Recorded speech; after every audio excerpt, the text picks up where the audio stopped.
Hello friends, welcome to the cool Vedas. That's Vedas School. Today we are going to see about how the glory of Kuru race was restored and also about the marriage of Dhritarashtra, the eldest prince of Kurus, with his love of life. Now, this story is been mentioned in Sambhava Parva in AdiParva. So let's read along and find out this story. So, the almost extinct Kuru race was rejuvenated by the birth of the three princesses. Happy times revisited the Kurus. The lost glory of the kingdom returned. Upon the birth of these three children, Kuru Jangala, Kurukshetra, and the Kurus grew in prosperity. The earth began to yield abundant harvest, and the crops also were of good flavor. The clouds began to pour rain in the proper season, and the trees became full of fruits and flowers. The cattle were all happy, and so were the birds and other animals. The flowers became fragrant, and the fruits became sweet. The cities and towns became filled with merchants, artisans, traders, and artists of every type. Now, the people also became very brave, learned, honest, and happy. And there were no thieves or dacoits or robbers, not anybody who was sinful in the kingdom. And it seemed that the golden age had come upon every part of the Kuru kingdom. Now, Dhritarashtra, Pandu, and Vidura, who were of great intelligence, were from their birth brought up by Bhishma, as if they were his own sons. And the children, too, having passed through the usual customs and rites which were fit for the Kshatriya race, devoted themselves to vows and study.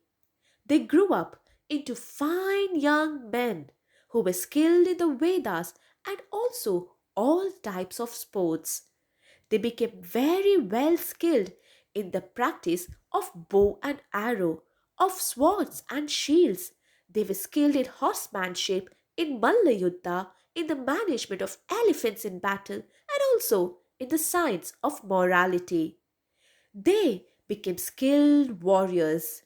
They were also well read in history and the Puranas and various branches of learning, and they were acquainted with the truth of the Vedas and their branches.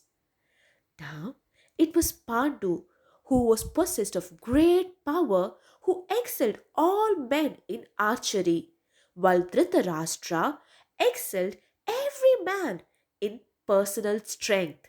While it was famous in the three worlds that there was no one equal to Vidura in devotion to virtue and in the knowledge of the dictates of morality.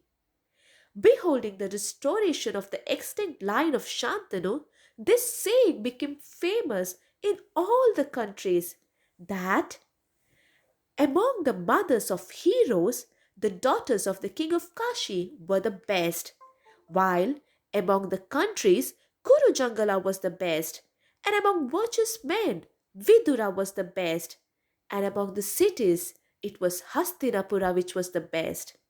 Thus, the fame and prosperity of Kuru kingdom spread far and wide. Now, it was Pandu who became king. As for Dhritarashtra, owing to his blindness, and Vidura, owing to his birth by a Shudra woman, did not obtain the kingdom. One day, the wise Bhishma, the father figure to the young Kuru princess, met Vidura, the youngest one. He, though the youngest, was the most intelligent and virtuous of the princes.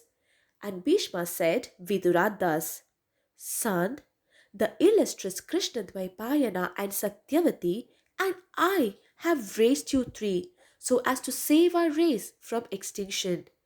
Now, it's our responsibility to take such steps that this our dynasty shall expand again. I have heard that there are three maidens worthy of being allied to our race. One is the daughter of Surasena of the Yadava race, while the other is the daughter of Suvala, and the third is the princess of Madra. O son, all these maidens are of course of blue blood. They are possessed of beauty and pure blood. They are eminently fit for an alliance with our family. Oh, you best of intelligent men, I think we should choose them for the growth of our race. Tell me, what do you think? Now, here you can see how Bhishma is affirming the wisdom of Vidura, that though Vidura is like his son, he still is asking Vidura opinions on such important matters. After all, Vidura is Dharmaraja, right? Who wouldn't be impressed by his wisdom?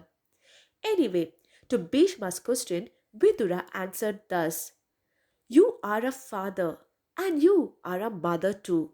You are a respected guru. So please go ahead and do what you think is best for us. Thus, Vidura gave his subtle consent to Bhishma's decision. Soon, Bhishma heard from the Brahmanas that Gandhari, the daughter of Suvala, having worshipped Shiva, had obtained a boon from the Lord Shiva that she would have 100 sons.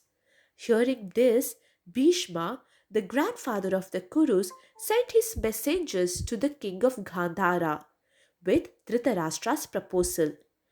King Suvala, anyway, at first he hesitated, thinking about the blindness of the bridegroom. But then, taking into consideration the name, fame, and the behavior of the Kurus, he decided to give his virtuous daughter unto Dhritarashtra as his bride.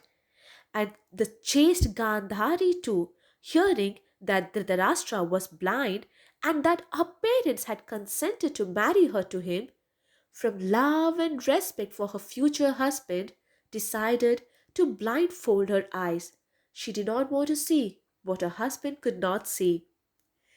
Now it was Shakuni, the son of Suvala, who brought his sister Gandhari formally and gave her hand in marriage unto Dhritarashtra. And Gandhari was received with great respect, and the nuptials were celebrated with great pomp and show under Bhishma's directions. And the heroic Shakuni, after having bestowed his sister along with many valuable robes and having received Bhishma's adorations, returned to his own city. And the beautiful Gandhara princess too gratified all the Kurus by her behavior and respectful attention. And the chaste princess was ever devoted to her husband Dhritarashtra, and thus brought joy to everybody's heart. Thus was married the eldest Kuru prince Dhritarashtra to the Gandhara princess Gandhari. Now, please like, share, and subscribe our channel for more Mahabharata stories. Don't forget to press the bell icon. Thank you. Namaste.